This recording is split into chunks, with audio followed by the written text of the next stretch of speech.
I'm Joe Finns, and I work at Weill Cornell Medical College, and where I run the Division of Medical Ethics. And I've been working in neuroethics and disorders of consciousness now for the last 15 years, and really delighted to be here at Duke and to be able to have given the Emerson lecture.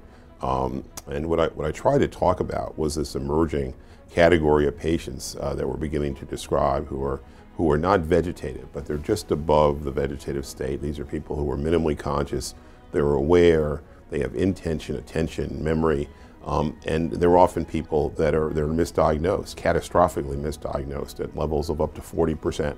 And these people end up in nursing homes with tremendous burden on families. And what strikes at my heart is that they're conscious and they're treated as if they're not.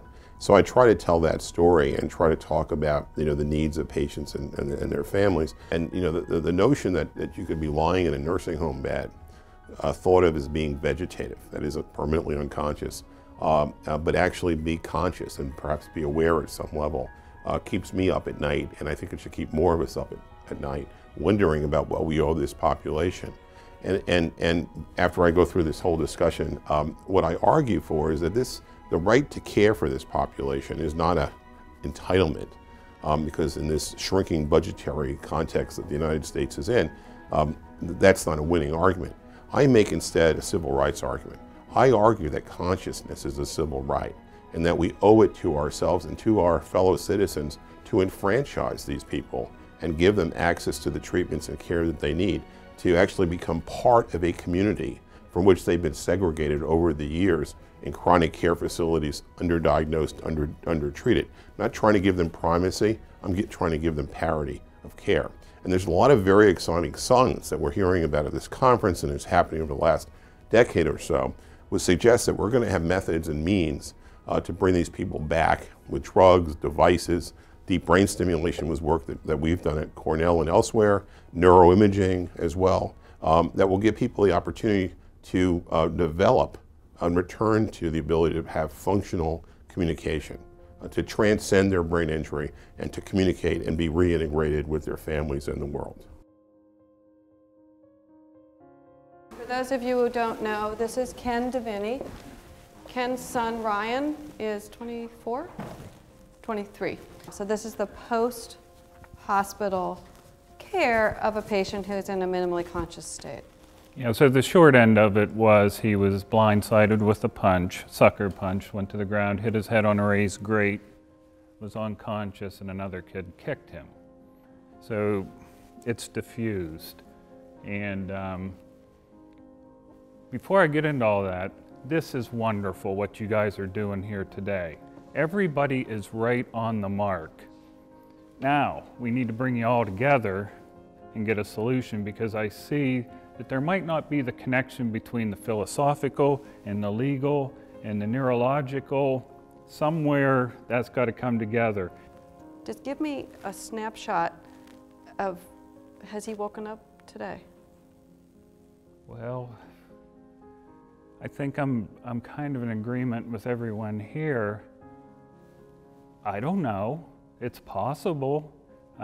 There's been imaging that shows brain activity, and we use every 3 months we do QEEGs, MRIs, things light up, asking questions, this and that. Is he awake? Not like you and I are. Sometimes he's purposeful, and then then it goes days, weeks, months, and you're like, well, maybe I was just imagining that.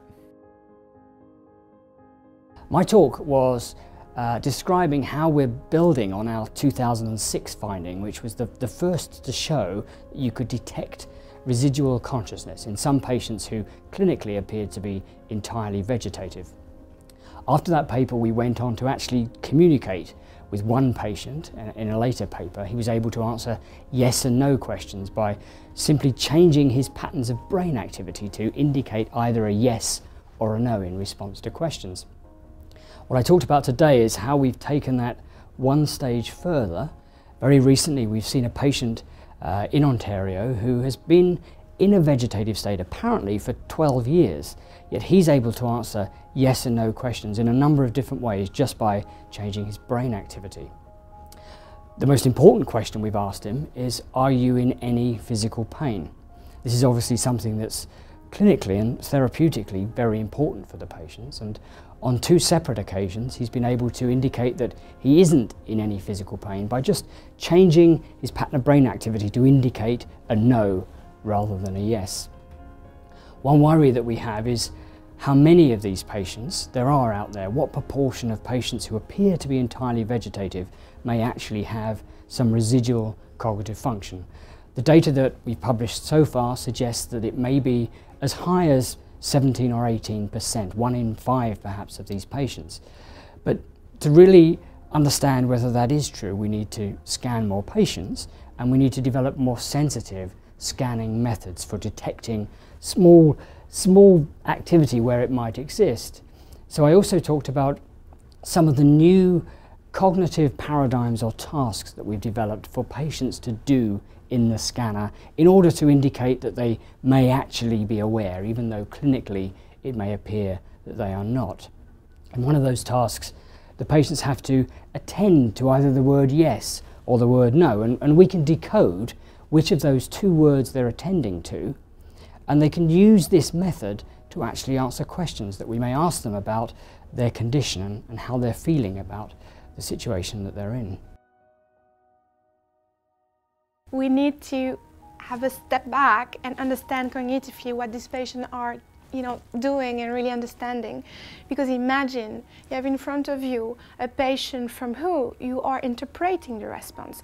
It's not a direct conversation. You are interpreting here response on a screen, and you try to understand what the patient is thinking.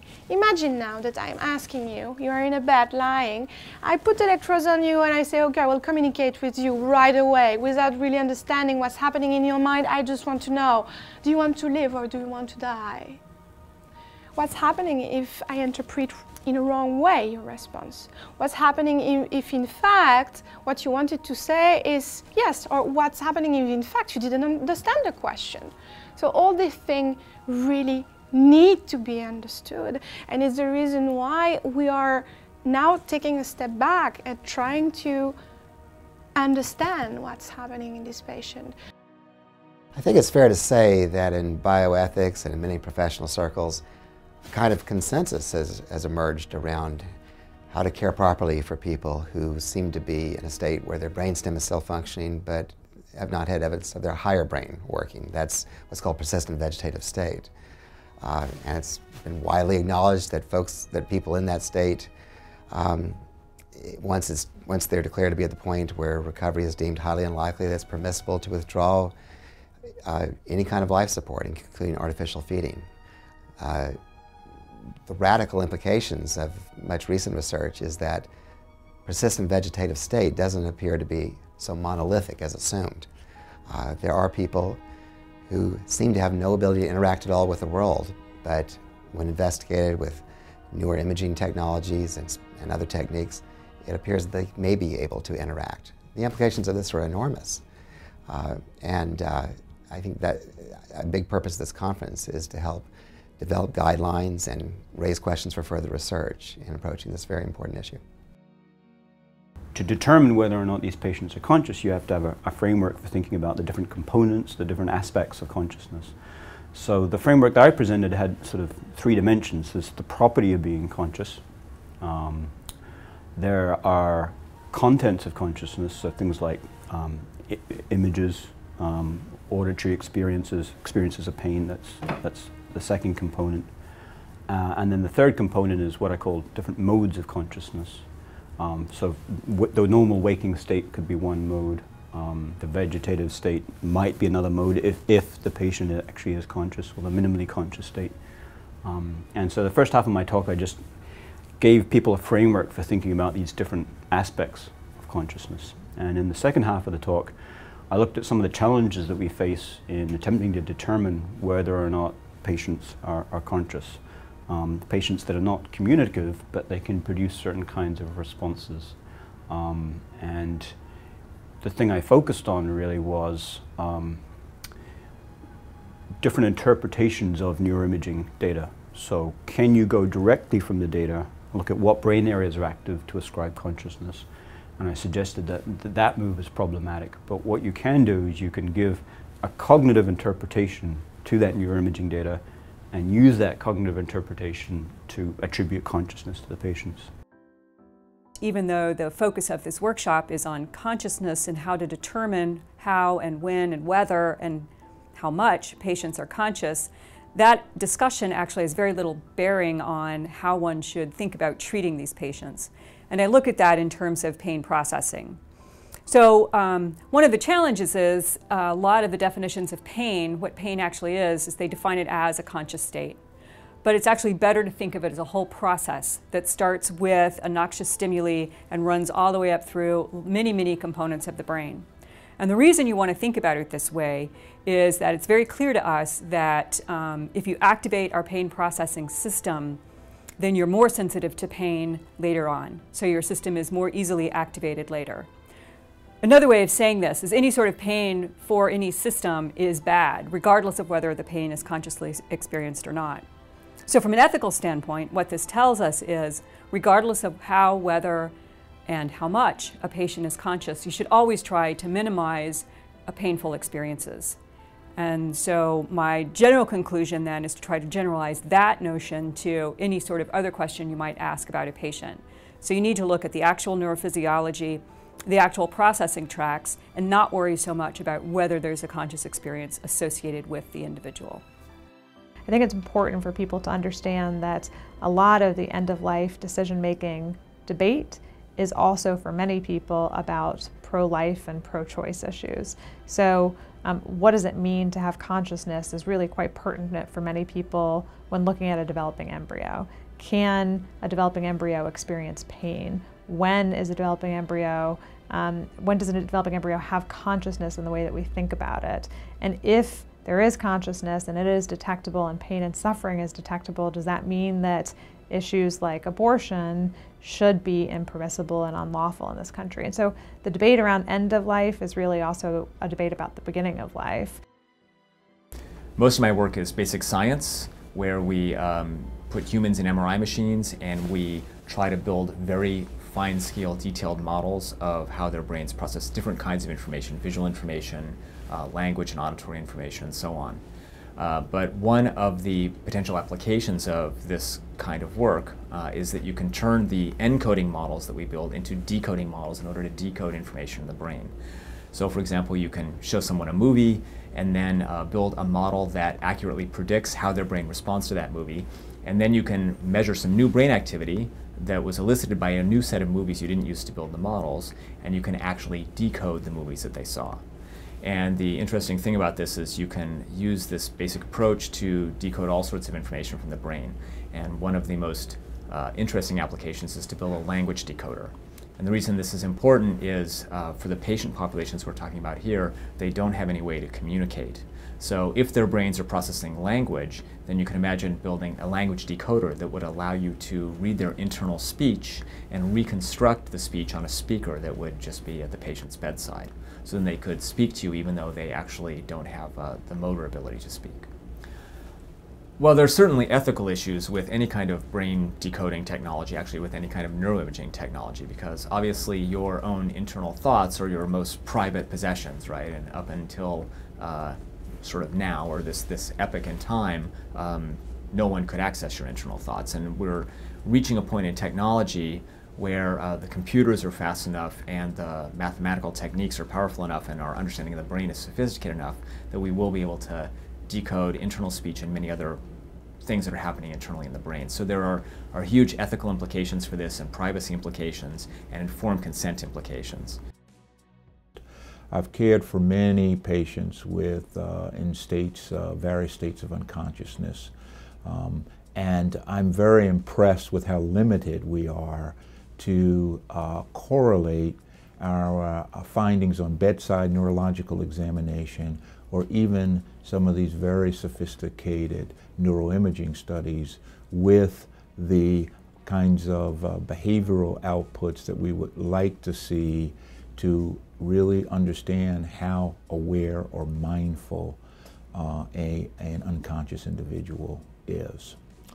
By definition, people in persistent vegetative state or various states of minimal consciousness have profound damage to their neocortex, which is the area of brain that is most important to what makes us human in terms of mindfulness and the kind of rich experiences that we associate with human consciousness. So I think we have to be careful in how we interpret these neuroimaging findings that show that activation of certain parts of the brain in response to stimuli. Clearly these studies are very well done and are methodologically sound, but I would say that we need to be very careful and we don't overinterpret these findings to indicate that people are more aware or mindful than they actually might not be. It's not even clear that this is really where the ethical discussion should be centered.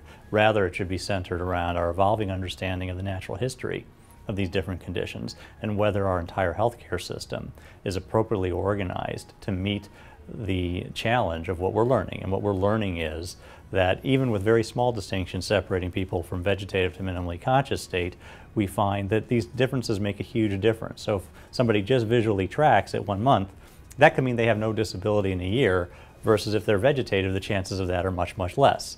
That's a very big difference. It doesn't take a lot of information. You don't get a lot of information. You don't even know whether they're visually tracking means that they're conscious in any way that we intuitively would want to identify that as a conscious state. But operationally, it's a very clear and hard distinction, and there are many of these things. And this is part of the information knowledge base that we now have to work with.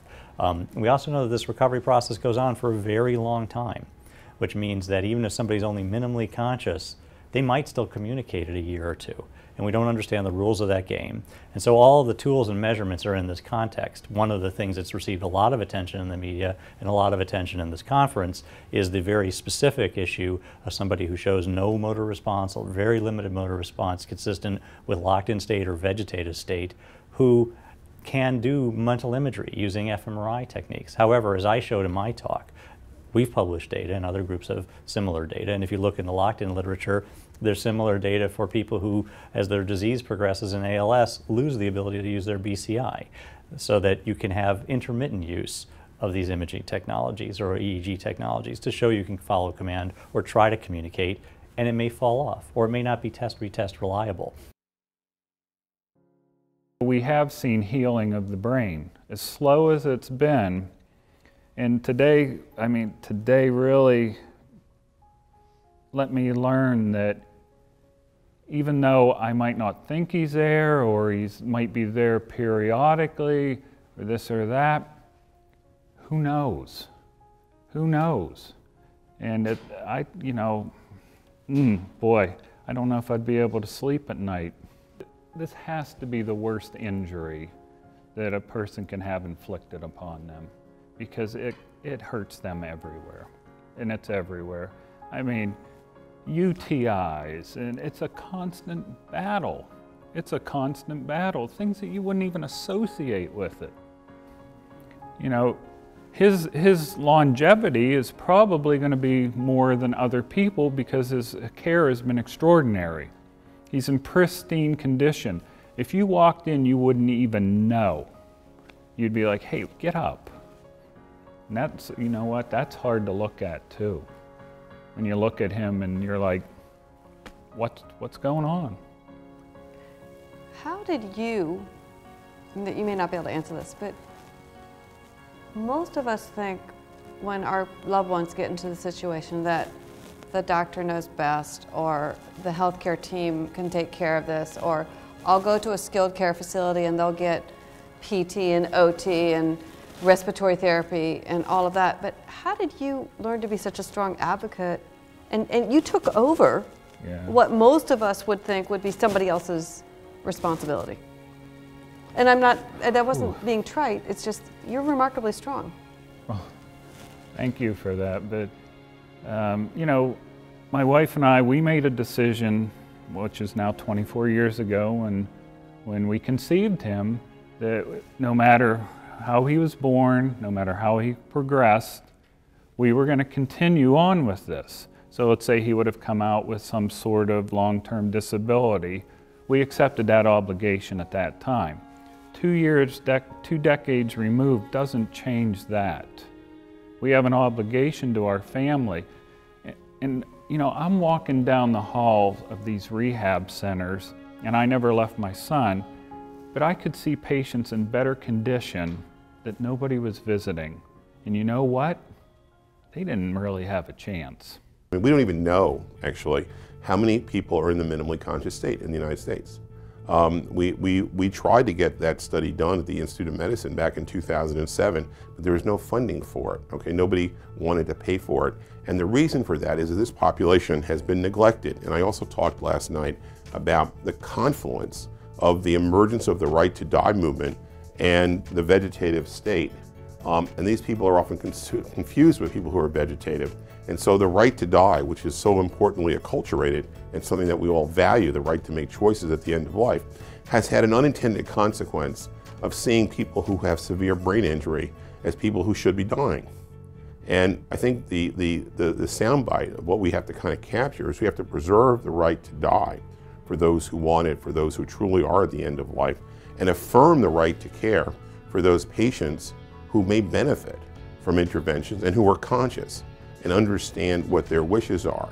And it's not enough, you know, to simply assume that you're in this state that you're going to be so catastrophically injured that you wouldn't want to live, or to impose our views on this patient population.